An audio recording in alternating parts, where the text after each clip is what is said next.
guys, guess what? There's a brand new event in Whiteout Survival. It's called Tundra Arms League. It's a 3-week tournament-style event on the Foundry map, and trust me, it's gonna be intense. Alliances from all over are gonna battle for glory, awesome rewards, and the title of Tundra Champion. I haven't even played it yet, but we did a bunch of research, so I'm here to break it all down for you week by week with tips, tricks, and what you need to do to get ahead. So grab your coffee, sit tight, and let's jump right in. All right, guys, so here's the deal.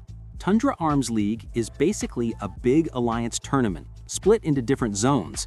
Each zone has a different number of states, and only the top 64 teams in each zone actually get to play in the event. So yeah, it's pretty competitive right from the start. The battles happen on the Foundry map, and alliances go through multiple rounds until we finally reach the championship finals in week 3. It's really all about teamwork, smart strategies, and having a strong troop power. So if you want your alliance to survive and go all the way, you gotta plan ahead. All right, guys, week 1 is all about getting your alliance prepped and ready for the Tundra Arms League. Monday and Tuesday, first things first, everyone gets to vote for the preferred match time slots. You can change the times, so make sure to vote for slots that you and your alliance can actually play. After voting, the R4s and R5s will make the final decision on the match time. So it's important to coordinate with your top players and pick times that work for everyone. Don't rush it. Getting this right can save a lot of headaches later. Wednesday and Thursday. Next up, R4s and R5s get to register members into both legions. Think of it like Foundry Battle registration, but with an extra step. You also select 3 time slots that your alliance can play in. Later, the system will pick one of those slots for your matches. So make sure your strongest and most active members are ready to go. Saturday. And finally, matchmaking begins. Teams are paired up for the Elimination Rounds, so from here on out, it's officially game time. Get your troops lined up, gear checked, and strategies ready, because this is where the real competition starts. Well, before we move forward with the event, there are a few things I think are super important to understand. I'm not going to cover every single rule, just the stuff that can make or break your event experience. Time slots. When registering, you'll pick 3 different time slots. For example, 12, 14, and 19 UTC. Later, the system will choose one of these slots for your matches. So it's really important to pick times when your top players are online and ready. Imagine if your strongest members can't play at that time. It could really hurt your chances. Top 64 leaderboard. Only the top 64 legions in your zone will actually qualify to participate. Some zones can have 120 plus teams, which means not everyone makes it. This is why you want to focus on your alliance ranking now. Keep your top players active and make sure your alliance is prepared before registration ends. Top 20 power counts. Matchmaking isn't just random. It's based on the troop power of your top 20 players. So, if you have some weaker players in your top 20, it can affect who you get matched against. Make sure your strongest members are ready and available, and plan your times accordingly. Quick tip: talk with your alliance before voting on time slots and registering. Coordinating with your top players now can save you a lot of trouble later. These details might seem small, but they can really affect your success in the event.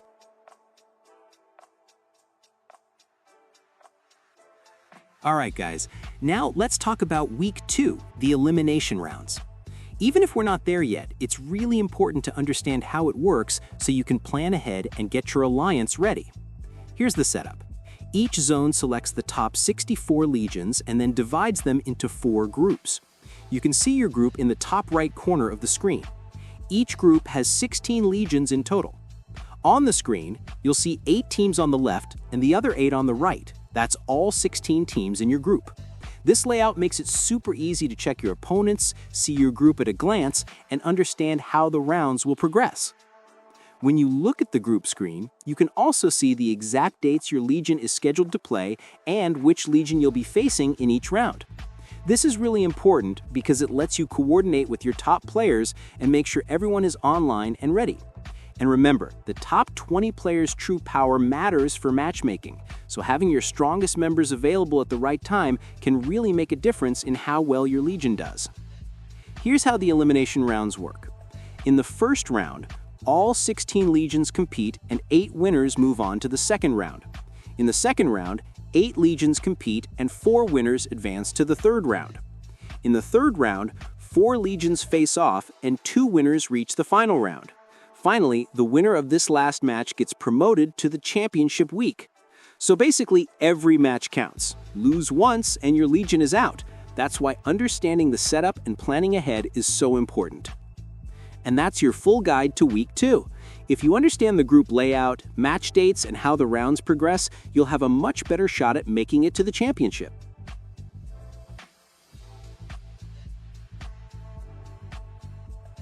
Okay guys, so now let's move on to Week 3, the championship matches. This is the final stage of the Tundra Arms League, where the winners from the elimination stage face off for the title. From the elimination stage, we have 4 groups, and the winner of each group moves on to the championship stage, giving us a total of 4 legions competing. These 4 legions are then divided into 2 groups, called the Gold Group and the Silver Group. Here's how it works.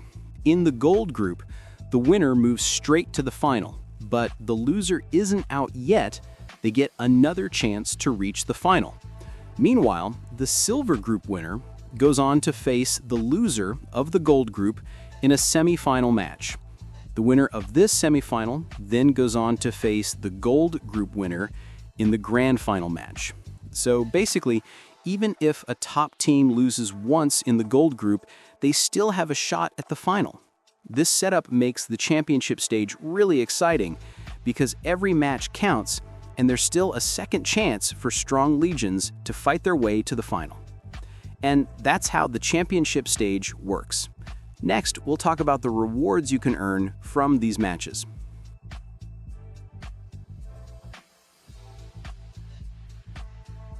Now let's talk about the rewards for the Tundra Arms League, which are honestly pretty amazing. The winner of the league gets some really cool Alliance rewards, including an Alliance HQ skin, an Alliance banner, an Alliance statue, and of course, their Alliance banner displayed proudly. The top 4 alliances also get an Alliance statue and banner, so even if you don't win the whole league, reaching the top 4 still gives you some exclusive rewards. Now let's talk about ranking rewards. These are seriously good. You can get limited marching skins, island buildings, arsenal coins, fire crystals, shards and mithril, and champion stake. These champion tickets can be used to predict the winner of the championship and exchange in the shop. I'll make another video once the shop is available so I can show you how that works. For Alliance rewards, you'll get arsenal coins, shards, speed-ups, and match stake, which can also be used to predict or exchange in the shop. And for combatant rewards, it's very similar to what we get in Foundry battles for winning or defeating opponents, and you also get match stake from these matches.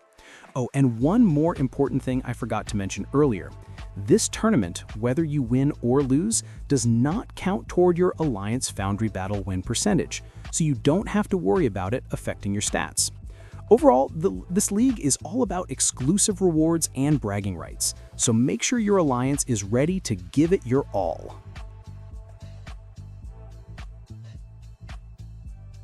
Before we wrap up, let's quickly go over the match missions, because these are a great way to earn extra rewards while playing the event. First, we have daily missions, which are really simple tasks. These include things like logging in every day, training your troops, killing beasts and polar terrors, gathering resources, and contributing to your alliance. Completing these missions consistently will give you extra rewards and help your alliance progress in the event. Then we have weekly missions, which are a bit bigger but still manageable. These include logging in for 5 days, using speed-ups, killing polar terrors, and even predicting which teams you think will win. Finishing these weekly missions give you additional rewards and can really boost your ranking and resources in the event. So even if you're not directly in the elimination matches yet, completing these daily and weekly missions is a great way to stay active, help your alliance, and earn some valuable rewards along the way. That's everything you need to know about the Tundra Arms League. It's a 3-week tournament-style event on the Foundry map where alliances from multiple states compete for glory, rewards, and the title of Tundra Champion. Week 1 is all about registration and selecting your match time slots. Week 2 is the Elimination Rounds, where every match counts. And Week 3 is the championship stage, with the top legions battling it out for the big rewards. Along the way, don't forget about the daily and weekly missions. These are easy tasks like logging in, training troops, killing beasts and polar terrors, gathering resources, and even predicting winners, all of which give extra rewards and help your alliance progress. And the rewards? They're seriously worth it. From Alliance HQ skins, banners, and statues, to ranking rewards like limited marching skins, arsenal coins, fire crystals, and champion stake, there's plenty to aim for, whether you win it all or just reach the top 4. So, that's the full guide. Now you know how the event works, what to prepare, and how to maximize your rewards. Make sure your alliance is ready, stay active in missions, and aim for the championship. Once the shop and prediction event are live, I'll make another guide showing you how to use champion stake and match stake, exchange tickets, and make the most of predictions. So, stay tuned for that.